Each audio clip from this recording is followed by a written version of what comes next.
What's going on, ladies and gentlemen? Welcome back to my channel. 𝐒𝐤𝐚𝐥𝐬 here. Well, let's be real here. You probably have never seen me before, so I thank you for checking out my channel so far. Maybe you'll check out some of my old content. Maybe you'll check out some of my new content. Either way, I appreciate you being here. Today, I have an awesome Lightroom tutorial. I don't know if it's Peter McKinnon level. This is the best Lightroom tutorial that I'm super excited to show you, but it is pretty sweet. And it'll really add some drama to your photos, and it doesn't take a whole lot of time. So let's get started.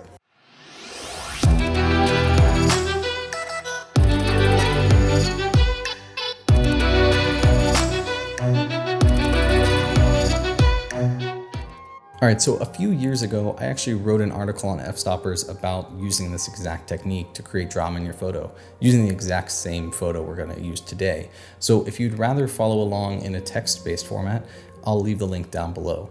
But if you're a YouTube viewer and wanna watch a video and just relax, continue watching. So the reason I found this technique was because a lot of the times I have trouble seeing the potential of a photo.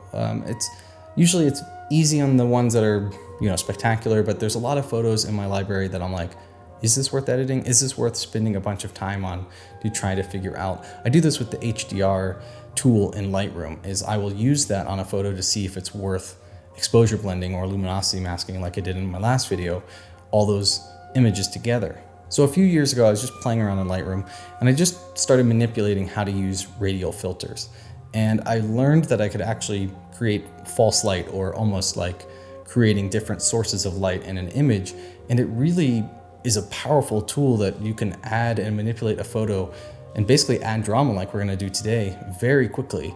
And I was able to use that and find out that there's photos in my library that are completely worthy of being edited or posted. And maybe I wouldn't use this technique for a portfolio world-class level photo, but I've certainly used it for YouTube, obviously. I've used it for Instagram all the time. And I actually found out that it's more than just a way for me to find photos in my library. It's actually a really strong technique that doesn't take very much time at all, but it'll completely change a photo from nothing like this to something like this in less than 5 minutes. So the first thing you're gonna wanna do, pick out a photo you wanna edit. Find one that might be a little boring, one that you're like, okay, this has got potential, but it needs some more light on it or something along those lines. And let's get started. All right, so the first thing you're gonna do once you have your image open is just do a basic edit. And that means that I want to try to get the photo as close as possible to just being the total overall contrast and overall lightness in the photo. So the first thing I'm gonna do is just manipulate the color balance. I'm gonna go with 6200. I want it a little bit warmer than it is, just to take away some of that blueness. Some other stuff I'm gonna do is decrease the highlights down a bit and bring up the whites a little bit. And something specific about this photo that I already know that I'm gonna do that I don't normally do is I'm actually gonna crank the clarity slider to like 50. And I know that's very strange. I never use the clarity slider basically at all. And if I do, it's like 5. But sometimes you have to break your own rules. And this is one of those times, because the whole point, and you want to think about this while you're editing your photos, is what are you trying to do? Sometimes you don't know the answers to those questions and you kind of have to just play around and you'll learn. But once you get to a point, you'll say, what do I want to add to this photo? And the whole purpose of this is to add some drama. And by bumping the clarity slider to 50, we're really gonna add some drama to this photo. But the biggest thing it does in this photo is separates the clouds from the rocks behind it really well. So I can turn this on and off by double tapping it. And you can see that separation works really well. And again, it's not something I normally do, but in this particular photo, I actually think it works. Something else you're gonna wanna do is add a little bit of dehaze to your photo. It's very likely that this will be photo to photo dependent. In this specific photo, I wanna add a little bit. The next thing I'm gonna go down and do is just do some strong contrast, because my image is really flat already. So I'm just gonna add some strong contrast, and I'll leave that up to you. That's completely, if your image is already somewhat contrasty, maybe you don't add so much, but for now, strong contrast is what I wanna do to my image. The only other things I'm going to do is just profile correction, and that's about it. Oh, and also change Adobe Color to Adobe Landscape. That'll add just a little bit of vibrance to specific colors. And even though we might take those away later, that's where I want to start. So now we have our image, and you can press the key above the Enter key, which is \, to see your before and after. And we've already really added a lot to this photo, but in my opinion, it's just missing those dynamics. It's missing that light that would really make it better, right? So what we're gonna do is we're actually gonna darken the whole image all the way down by a stop. And the reason we're gonna do this is because now that we've darkened the whole image, we can manipulate where the light is going to be. So we're gonna go into our Radial filter over here. And I'm gonna open this pane back up. And the first thing you wanna do is zoom out quite a bit. Not that button. Go to 1/16. Well, let's go to 1/8. And then we're gonna create a really big oval Radial filter, something like this. And the reason we wanted to zoom out is so that we could create it even larger than the image if we needed to. And the first thing you wanna do is click invert. And then I'm just going to bump up the exposure, and that's the only thing I'm gonna change. I'm not gonna leave it like this, but I like to make a really drastic change so I can see how it's affecting the image. And then I'm going to move this around, and I'm basically going to make it look like it is the light source hitting these clouds. And so let's go back to fit here. And now you can see when I delete this and add it back in, how much just that Radial filter does. It's actually pretty incredible. So I'm gonna reset this because we don't want that much exposure. What we do want is a decent amount. Remember, we brought it down by a whole stop. So let's bring it back up some. Some other things I know I want to increase is the detail in these rocks obviously needs to come out. So let's bump up the shadows quite a bit here. And then we can definitely bump up the whites. We want to hit almost peaking. And don't worry about all the whites. We can actually micro adjust some of those things once we're done adding the filter. So I'm gonna keep bumping the whites a bit, and I'm gonna increase the exposure a little bit more.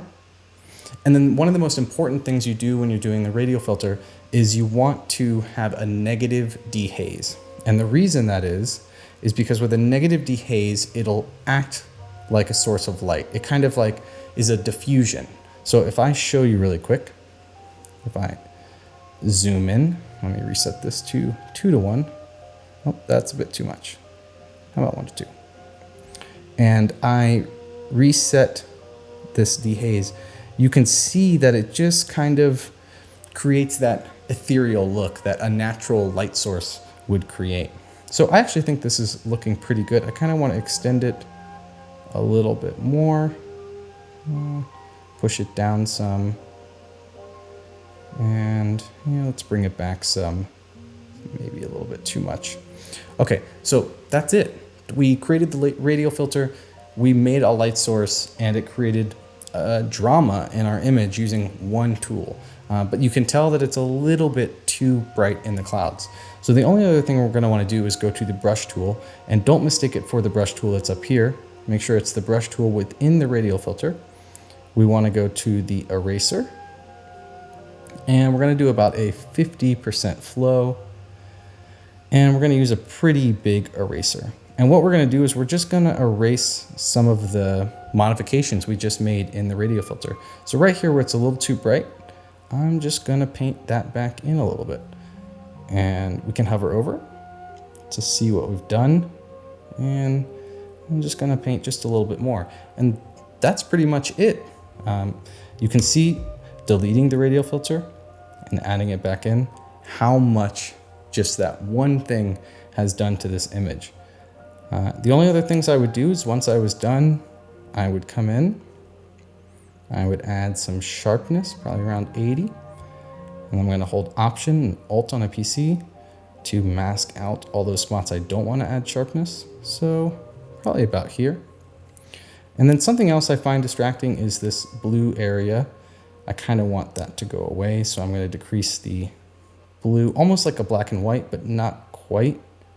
That's pretty good in my HSL. And then the final thing I'm going to do is crop it down to get rid of that dead space and really crop it in there.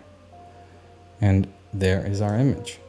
And here's the after, and here's the before.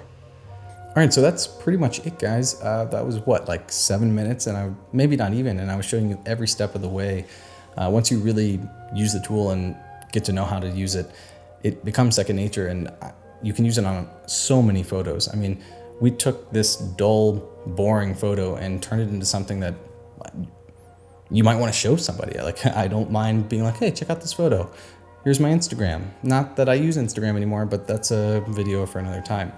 And this is the kind of tutorial that, to me, or this tool, gets me excited for photography. It's a little bit like cheating, right? It's like when you get into landscape photography and you try to shoot in your home, your backyard, anywhere you live, unless you live somewhere really cool, it can be challenging. And then you go to like Iceland, and everything is beautiful, and it's just like, it feels like cheating.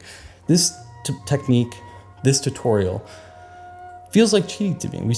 The time invested for the results, it doesn't even make sense on some photos. And I hope you guys can use it to the same way I was able to use it. I would love to see some of your pictures down below if you want to share those. Yeah, so thanks for watching, and I look forward to seeing you guys again. Au revoir. What can I make my ending?